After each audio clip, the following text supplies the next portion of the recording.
What's going on, everyone? Thanks so much for tuning in to another episode of the Ducks Dish podcast. I'm your host, Max Torres, with ScoopDuck on 3, coming to you on Friday morning, June the 6th, 2025. Loaded episode of the pod in store for you guys today. Thanks so much for being here. We're glad to have you along as we preview Oregon's June 6th, June 7th official visit weekend. Dan Lanning and the Ducks looking to add to the nation's number 9 recruiting class in the 2026 cycle. And joining me to break it all down is ScoopDuck owner and publisher Justin Hopkins. J-Hop, how are you? Yeah, ready to go. Excited for this weekend. Hopefully we can get some good news rolling out of it. Doesn't necessarily have to just be commits. It can just be good news and positive vibes from the visitors because obviously we're going to go roll into the weekend with some pretty bad news.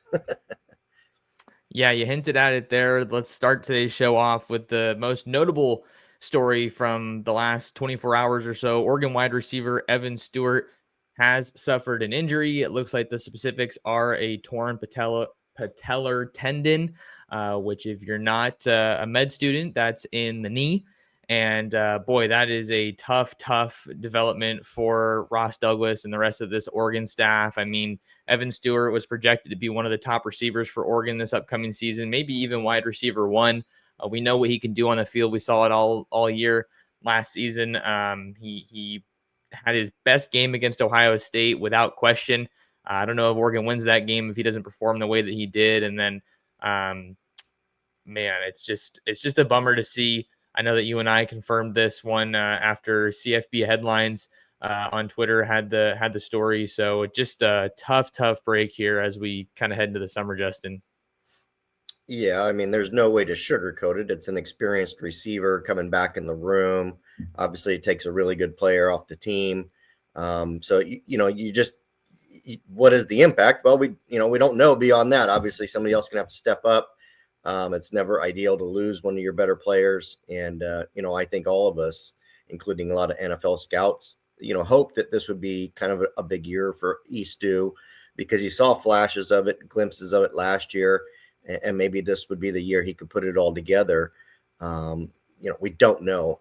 He does have his redshirt year available still. So you just wonder if that becomes a thing or not. I don't know. A lot of questions that we really won't have answers to. But of course, if you're a Duck fan, you hate the news. It feels like we're cursed, and there's another reason why Duck fans feel like they're cursed. And we were already ready for Decory and Moore to step up, and I guess we're even more so ready for Decory and Moore to step up this year. So we'll have to see how that goes. And it's worth mentioning here, Justin, that we're still kind of waiting to see how much time Evan Stewart is ultimately going to miss. Some of my conversations as recent as this morning was that they're still trying to kind of get with doctors and figure out what the extent of the injury is. But I believe Pete Nakos reported that the injury time, the recovery timeline for a torn patellar tendon is anywhere from 3 to 12 months. So it seems like this could go a lot of different directions. But if you're looking for a silver lining, maybe coming back in 2026 could be on the table for Stewart. You mentioned there that he has the redshirt year at his disposal if he chooses to do it. But the rest of this receiver room is going to be interesting. I think that another silver lining, I guess, if you wanted to look at it that way, is just maybe some of these young guys are going to get a chance to step up. I think that they already kind of had that chance given the departures from last season, but you bring in Malik Benson from Florida State. Hypothetically, that could take some snaps away from the younger guys, right? But now that Stewart is going to miss some amount of time this upcoming season, you're looking at you're looking at Decory and Moore, obviously, Malik Benson, Justice Lowe, maybe Jeremiah McClellan, Jurion Dickey, Kyler Casper. There's guys in that room that we've been waiting to kind of see break through or just carve out a more significant role, Justin. So I'm excited in that sense of the development, but man, you hate to lose a guy like this. Yeah, I mean, it's just another example of the team. There's guys in that room, but just lacking game experience, and that's going to be the key there. Is if they are ready and can get up to speed. So we don't know. I'm sure Dan Lanning doesn't know, but he's going to have August to find out. Him and Ross Douglas will obviously move forward. And I would, if I was gambling, I would gamble more money on Evan Stewart returning back for 2026 than I would put on him actually playing this season. Now, the seasons are a little bit longer than they've ever been. We know that. So, I mean, never say never. Maybe he's back for a postseason run. I don't know, but I just don't think that this is one you're going to rush back from. And anybody that's hoping he's there early in the season, I think is going to be disappointed. I think your best case scenario is a late season return for Evan Stewart, if at all. And we'll remember that we didn't see Evan Stewart in Oregon's playoff game in the Rose Bowl against Ohio State. I think that the game just kind of wore on, and number 7 was still on the sidelines, and people were asking themselves in the press box, and I'm sure all across the country, what's going on with Evan Stewart? And it seemed like it came out later that he had tweaked his back or tweaked something in the weeks leading up to that game, so he wasn't available. And then you'll also remember, Duck fans will remember that they had to do without Tez Johnson for a little bit after he got banged up early on in that Michigan game. So in that sense, Oregon's been here before, but to kind of transition us out of this, Justin, the last thing I'll ask is just how do you feel about this wide receiver room as a whole? Because you have some experience there. Gary Bryant Jr. is another guy that we should mention here. He was banged up for a lot of last season, but showed some really good flashes in 2023. And you have to figure that he'll be a heavy part of the mix here. Well, I guess as a silver lining to this, like I said a moment ago, lacks experience overall, game experience. You've had guys that have been in and out, but nobody that's been the guy, right? I mean, that's a big difference. It's a big difference between catching a pass here and there and then being responsible for, 6-7 catches a game. That's the potential production you're missing with Evan Stewart. Like the room, like that there's bodies. And I think the silver lining is now some of those guys see an opening. They see a spot. They're going to work a little bit harder. Probably, you know what I mean? It's going to light a fire under them, and you're going to see a little bit more competitiveness. So, when guys see that, when there's kind of a carrot dangling there, which there's now an open opportunity for somebody. I think, it just kind of increases, how hard they work and some of the things they do off the field. So hopefully that's the case. And like you said, you named a lot of names. It could be a breakout year for Justice Lowe. Could be, Gary Bryant Jr. has been patiently waiting for his turn to kind of come at a healthy moment. Maybe that's the case. People shouldn't be sleeping on Benson. Oregon brought him in for a reason. Maybe this is the year he puts it all together. Somebody's going to have to do it, and hopefully Oregon can get a couple guys out of it. And let's not forget, Dylan Gresham maybe had the best receiver performance out of anybody in Oregon's spring game earlier on this year. And then Cooper Perry is a true freshman, but maybe he ends up finding his way on the field a little bit. You got those 4 games to play with in the red shirt department. So Ross Douglas is kind of being dealt a little bit of a tough hand here in his first season with the Ducks, losing his most productive receiver from a year ago that was on the team. But it'll be fun to see what those guys can do. So that's kind of the big story of the day in terms of Oregon football. But Justin, as you and I have been talking about all week over on ScoopDuck, Dan Lanning and the Ducks are in for a big, big recruiting weekend with official visits starting in Eugene. You have 4 confirmed 5-star recruits that are going to be in attendance this weekend, including former commit Richard Wesley, the edge rusher out of Sierra Canyon. So we may not hit on every visitor that's going to be in town, but let's start things off with the biggest news of the week, and that is 5-star Bishop Gorman safety Jett Washington reshuffling his visit schedule a little bit. He was scheduled to be at Ohio State to check out the Buckeyes, but he said, hey, I want to move this Oregon official visit up, and now he's going to be in Eugene to spend the weekend with the Ducks. So what'd you make of this development? Yeah, I think this is a play with Oregon on a couple guys moving up the trips, something that they wanted and felt like would benefit them. And we are seeing a case of, it used to be you always wanted to be the last visit. That was the money spot. And now it's not necessarily the money spot. I mean, you start getting into some of these visits and guys just end up making decisions sooner and canceling the rest of their visits. So I think Oregon wanted to be sure there that didn't happen with Arrington and excuse me, and Arrington, but Jett Washington specifically here. So yeah, I like the move for Oregon. It'll be interesting to see what comes out of this weekend, if he's a potential guy to make a decision and shut things down, or if this just puts Oregon up at the top of the list and makes them tough to beat. So we'll just have to see how the rest of those visits are reshuffled. But a guy Oregon very much needs to get. Obviously safety is a massive position of need in this cycle. They've got their names out there with several of the best, but Jett Washington being at Bishop Gorman in Nevada, like you said, being a West Coast guy and just his ranginess, I think this is a guy we're going to see Oregon go big for. Yeah, and the other thing that's notable about Jett Washington here, he took his first official visit to Alabama last weekend. I think that my reporting is kind of lined up with this being an Oregon versus Alabama battle, but you do have some other schools in the mix, of course. Ohio State, who we just talked about. USC is another one that I think is worth a mention. He was in Los Angeles this week. I'm not sure if he's on his way to Eugene just yet, but he probably is. But he was in Los Angeles for an unofficial visit to USC, and then this news came out during that visit that he's going to be heading out to Eugene this weekend. So I think that is a great development for Oregon anytime you're going against a rival like USC, obviously. But you got at an interesting point there, Justin, that has just been kind of eating away at me, or just at the front of my mind here as OVs kick off.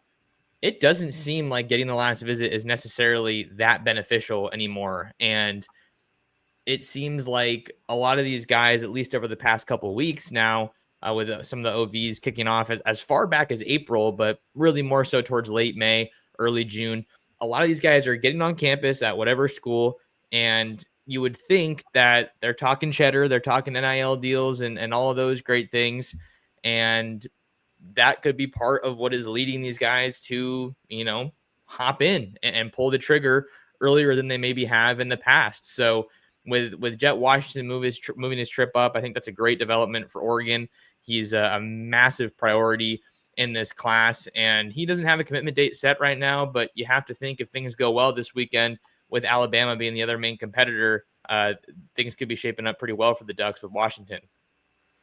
Yeah, hopefully that's the case. Like I said, they moved it up, on purpose. And I know that this was something Oregon wanted. It wasn't like oh, hey, I'm going to cancel on you guys that last weekend and move it up. This was something Oregon wanted by design. So if that's the way Oregon's feeling, then certainly, they knew that this was something that needed to happen. So I guess we'll just have to see how it goes.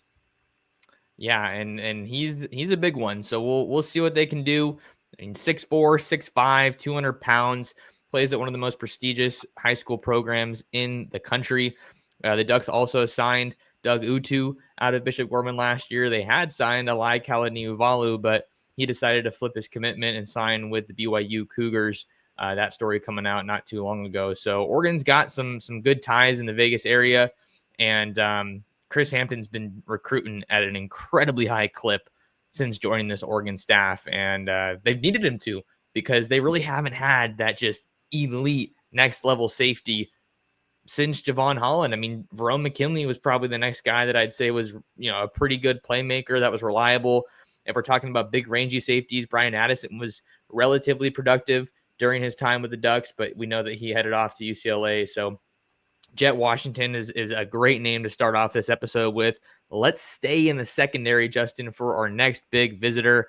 Coming from Spring Valley, California, Mount Miguel High School, the number one quarterback in the On3 industry rankings, Brandon Arrington Jr. He also moved his official visit up with the Ducks. I believe he was scheduled to be in Eugene in a couple weeks, June 20th. The Ducks were well positioned to get that last official visit ahead of a July 5th commitment date, but not so fast, as Lee Corso would say. Now Arrington's heading to Eugene. Yeah, I mean, again, we just talked about that a moment ago with Washington. I slipped and said Arrington because it was the same thing. Oregon was able to move up his visit, and something that the Ducks wanted to do. Obviously, this one's slightly different in the fact that he's got a commitment date set already. So I don't believe he would move it up, but I mean, you never know anymore in these recruitments. So, other thing to note is now you put Washington and Arrington in the room together at Oregon and say, hey guys, how about it? Wouldn't you love to play together? So I think some of that's part of the equation, as well as putting some of these guys around each other and saying, hey man, we want you both. Let's get you, one's a corner, one's a safety, so they're not competing with one another.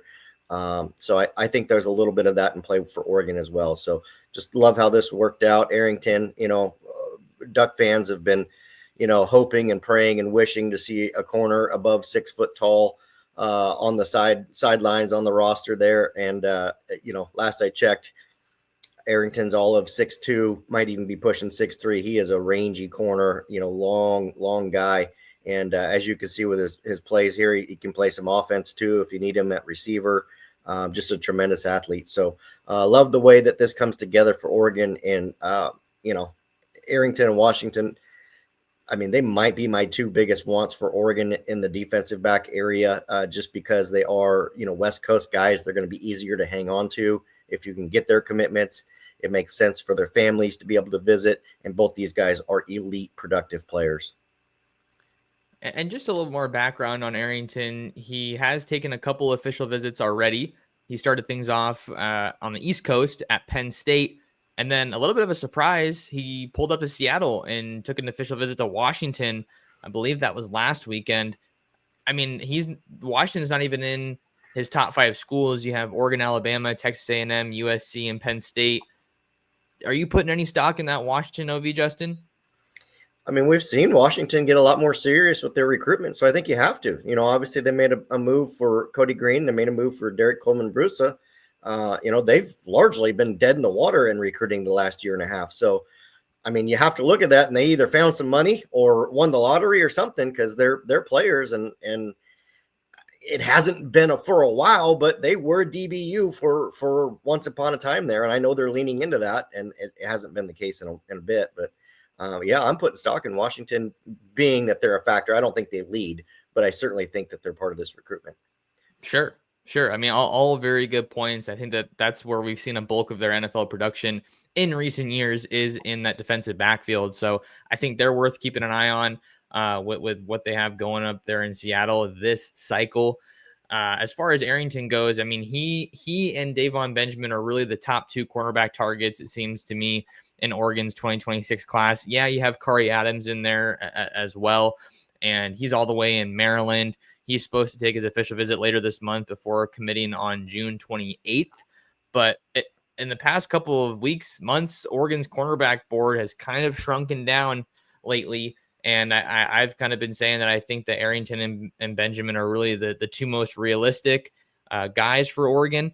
I think you look at a guy who has a really solid proven production in Davon Benjamin and has really been linked to Oregon for what feels like years at this point. And then Arrington, really talented player for sure, definitely checks the physical boxes at 6'2", 6'3", 180, and that speed. You cannot teach speed, but it does seem like he has a little bit further to go in his development than Benjamin does at this point in time. But I talked to his head coach at Mount Miguel, Verlaine Batofe, and he has said every glowing thing that he possibly can about Arrington. Like, this is a first-round pick type of guy.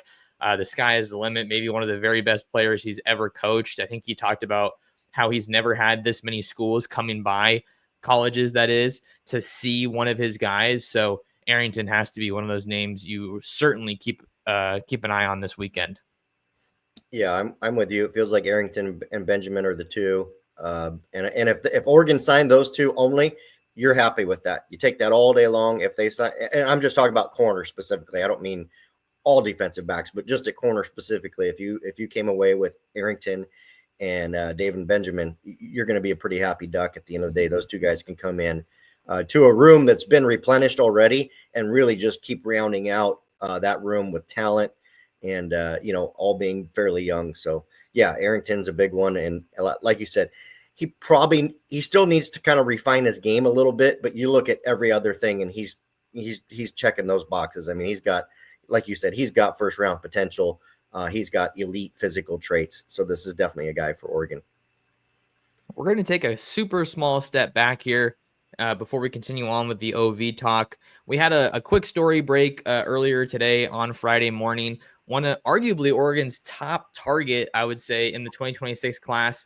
Looking at the trenches, Emmanuel Ihenicho, the 5-star plus offensive tackle out of Baltimore, dropped his top 4 schools. You got Auburn, Oregon, LSU, Penn State, all in the mix here for the nation's top uncommitted offensive lineman. He's scheduled to take his official visit to Auburn this weekend, then roll on to Penn State next weekend before wrapping things up in Eugene with the Ducks on June 20th, that big weekend. August 5th is the date for Big Emmanuel. Justin, what'd you make of this news? Just like everybody, no Maryland. I think that's a big one, right? You got to look at that, not making the cut or being on the list.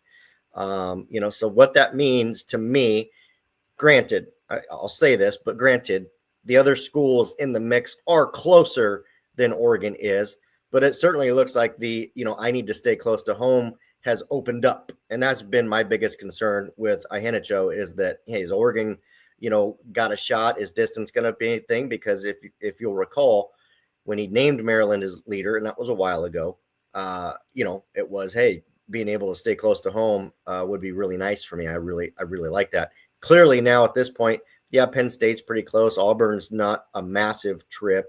LSU's not a massive trip, but they are not right there at home, and Oregon is not either. So I do like that for Oregon. I never like it when Oregon is the only school west of Texas on a final list. Something about that just always gives me a little bit of pause. But clearly, Ihanacho is a top target for Oregon. He's mentioned Oregon as the leader. He went and visited LSU, and I know LSU made a massive move there. Heading into that visit, he maintained Oregon was the school to beat. I know coming out of it, it sounds like Oregon's got some real competition with LSU. That's who I would say right now today is Oregon's biggest competition. So, but he has already taken that visit. You're going to get a couple weeks of that visit glow wearing off, and then you're going to be able to make your move if you're Oregon. So hopefully in this case, this feels like one where you do want to be that last visit, and hopefully that's what pays off for Oregon here. It definitely could help that Oregon has the last visit, that last chance to make an impression on Ihanicho, because he has that August 5th commitment date. He doesn't seem like someone who's in a rush to make a decision by any means. I mean, he's got offers from every school in the country, it feels like. So we'll see what the Ducks can do here. I don't think they necessarily have that frequency of visits on their side. I think he's only been out to Eugene twice to this point, Justin. We had SNL last year, and then he was there earlier on in the spring for a spring visit. So I think if you get him on that OV, obviously you want to do your best to seal the deal and put your best foot forward. But I think regardless of the way that one shakes out, you definitely want to try to get him back on campus for a game in the fall to really experience that Autzen energy and environment, see what the Ducks are like on a game day. But either way, holding steady here. Ducks are doing what they can. Might I say chopping wood? I don't know if I want to say that, but it feels like that's what we're saying in the long game for all these guys. So that was a quick little story, quick little development to keep you guys up to date. Let's hop back into the official visitors here on today's episode of the Ducks Dish podcast. We're rolling along with 5-star linebacker Tyler Atkinson out of Grayson High School in Lawrenceville, Georgia. The nation's #1 ranked linebacker will be in Eugene this weekend. He started off his official visits in Death Valley with Dabo Sweeney and the Clemson Tigers, but now he rolls on and heads to the Northwest. Justin, this is the cream of the crop. There's no bigger target at linebacker for Brian Michalowski and the Ducks. Atkinson was on campus for a visit in the spring. I mean, you're seeing this guy on tape, just a linebacker that doesn't come around very often is what I've been told about Atkinson, and it's not hard to see why. What do you think of Oregon's chances here going into the weekend? Just truth be told, I've never been optimistic about Oregon's chances. I love that they're getting him for a visit. I think, that's great. I know Oregon's been in the mix. I would confidently say Oregon's probably at least at worst been in his top 5 for a long time, probably been closer to being in his top 3, top 4. I just, in other recruitments, I get worried about distance in those final hours. And again, we're talking about a young man basically it's Oregon is the only school west of Texas on this list. And so it gives me a little bit of pause. It's tough to pull these 5 stars, out of the Southeast like that. And this guy's elite. Like, this guy's just truly elite. I mean, I will gladly eat my words if this kid commits to Oregon, and that nothing would make me happier, truthfully. But I am reserved on Oregon's chances. I like that they're getting the visit, and really, ultimately, this trip needs to be perfect. And I don't necessarily mean like, his time on campus. His flights need to be perfect, and his flights back home need to be perfect for Oregon to have a chance. Obviously, you can't control that if you're Oregon. You're just hoping that's the case. Yeah, and a real quick note here, I do want to say that USC is in the mix with Atkinson, so maybe you have a little bit of West Coast, partnership there with another school in the mix here. I don't think they're viewed as a top contender in any regard, Justin. But either way, you love getting Atkinson on campus. I mean, this to me feels like he's the level of player of like a Noah Sewell or a Justin Flo coming out of high school, at least, right? We know how those two college careers kind of went, with Noah Sewell now in the NFL, and then Justin Flo's at UNLV, I think, so third school for him.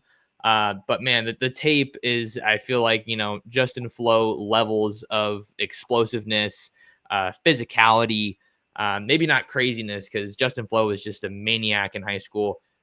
He is still to this day, I think, my like most hyped, excited about, high school highlights mixtape of an Oregon recruit to date.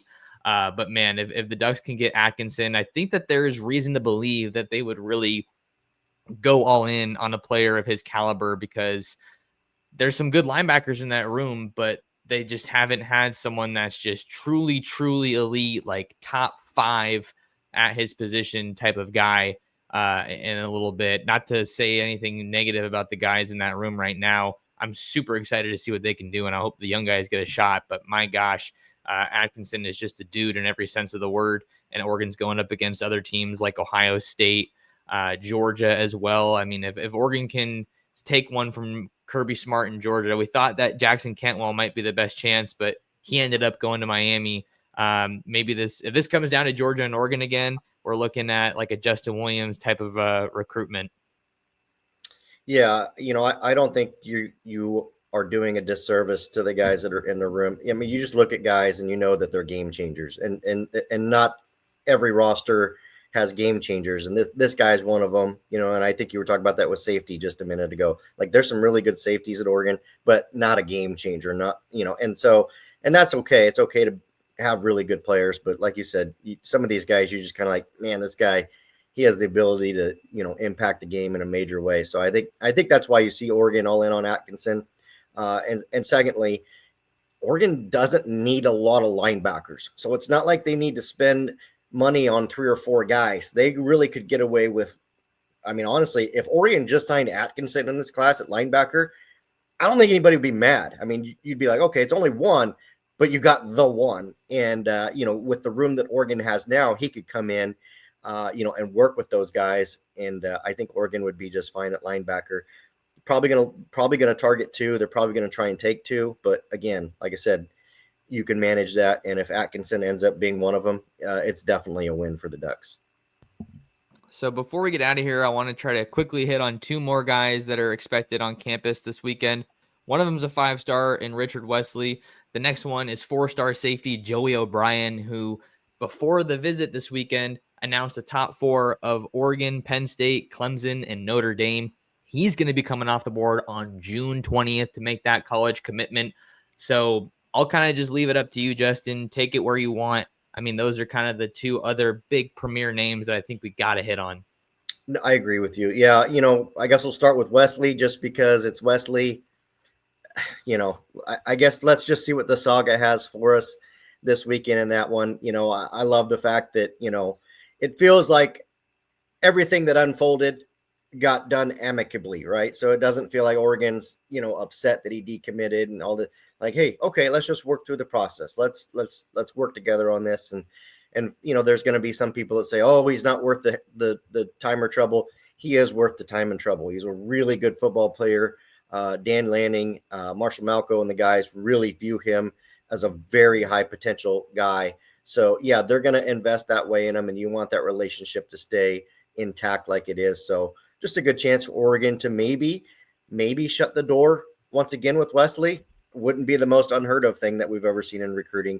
And I know you're going to play some Wesley highlights if you're a YouTuber. They're great to watch. Wrapping it up for me, Joey O'Brien. Impressionable. That's the word that comes up with Joey O'Brien, is impressionable. I think most viewed Notre Dame, the team to beat for a little bit there, and then many viewed Penn State as the team to beat for a little bit there. And then he took this Clemson official, and they are definitely square in the mix. So, if you're Oregon, you're getting him in here this weekend. He's set to make his college decision on June 20th, which he currently has a visit set up to Penn State that weekend. So I think he's already been to Penn State. Do you mean Has Notre it been Dame? to Penn State? Maybe it's Notre Dame. It's Notre Dame. Yeah, my mistake. But so like I don't know. Take from that what you want. Like it's just this one Oregon's going to have to nail and hang on to. We were already talking about safeties. I feel a lot better about Oregon's chances with Jett Washington than I do with Joey O'Brien at the end of the day. Yeah, I don't have too much to add about Wesley compared to what you said, Justin. I mean, you'd love to wrap it up, but it just doesn't seem like that's the way this recruitment's going to go moving forward. Seeing how quickly he was kind of committed and then decided to open things back up. But Joey O'Brien, to me, he might be the wild card in this class, man. I mean, he has had an Oregon offer for a little bit now. I wrote about it the other day, but I can't remember exactly when he got it. But I don't really think he visited until this spring. And he took a pair of trips to Oregon. Both of those were unofficial. And he even told Steve Wiltfong after his most recent visit that Oregon kind of was his leader. Hey, like there's like everything's up in the air right now, but Oregon might have the lead. And I feel like you'd love to see how he looked when he said that, because you can take that every way. Maybe he's like laughing a little bit, like, hey man, I mean, Oregon might lead. I don't know, like something like that. Like I don't know what the tone was with that statement, but took a pair of visits out to Eugene this spring. Chris Hampton flew across the country to go see him at LaSalle at his spring showcase. So that I think carries a little bit of weight. And then I don't know. I mean, you like we just talked about earlier today, you don't get the last visit, but I don't think this is a bad time to have him on campus, especially with the caliber of defensive backs that you have on campus, not named Joey O'Brien. We just finished talking about Washington and Arrington. So I feel a lot better about Washington's chances as well. But I mean, you look at the tape here on the YouTube channel, Joey O'Brien does it all: receiver, DB, just an absolute stud. And he's right there in that 6'4", 200-pound range. So this is an absolute dude. You're not saying no to a Joey O'Brien, but I do feel like Oregon has some ground to make up. And I'm not expecting him to be a Duck right now, but you can never say never. No, he's got that June 20th commit date.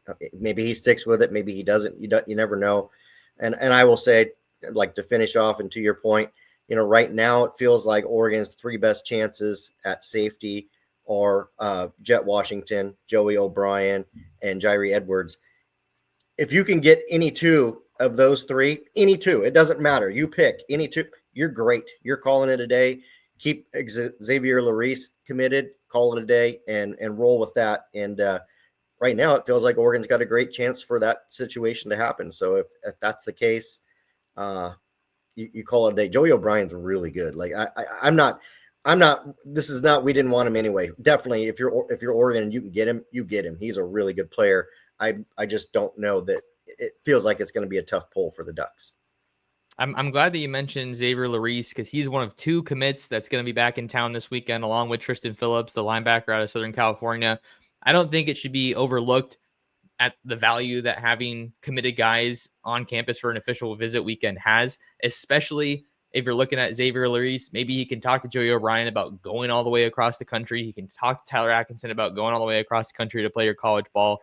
So it feels like there's a world of possibilities here, Justin, at Oregon's fingertips. Maybe if you're an Oregon fan, you're not super confident at the moment. I wouldn't blame you. It's been a rough spring. Things got rougher this morning with the Evan Stewart news. But yeah, it's all there for the taking. What are your final thoughts here, Justin, before we get out of here? Nothing really much more to add. Big weekend. I mean, I'm excited for it. I know, you are Oregon fans should be. There's a lot of potential from the group of guys that are visiting, that could end up at Ducks at their various times. So it feels like Oregon's been very diligent trying to make some things happen and get some of these guys on campus because they feel like that's the best thing. And, recruiting's been tough. There's no doubt recruiting's been tough. I just like to see that Oregon's, continuing to throw punches or chop wood or whatever you want me to say for it to make sense. They haven't given up. They're not out of money. I mean, just stay patient. Let this staff kind of do what it does. And I think you and I will be recording a podcast in a month or a month and a half from now, and it'll feel totally different. Yeah, it's gonna be a big weekend. I think that Oregon getting 2 more 5 stars in Jett Washington and Brandon Arrington to kind of move things up shows that there's some urgency, that they're not going to just sit back there and let this class pass them by. So I think it'll be an exciting one. And I fully expect, as I'm sure you do, Oregon to sign a great class when all things are said and done. But this is where you really got to kind of make things happen. So I'm excited. Follow Justin anywhere you find him at JHopkinsSD. Find me at Torres Sports. Subscribe to the ScoopDuck On 3 YouTube channel. While you're at it, come and see us at ScoopDuck.com. Join thousands of other Duck fans and a very active message board community. And do me a favor, share the show, share the Ducks Dish podcast with everybody you know. And we'll see you guys on the next episode of the Ducks Dish podcast.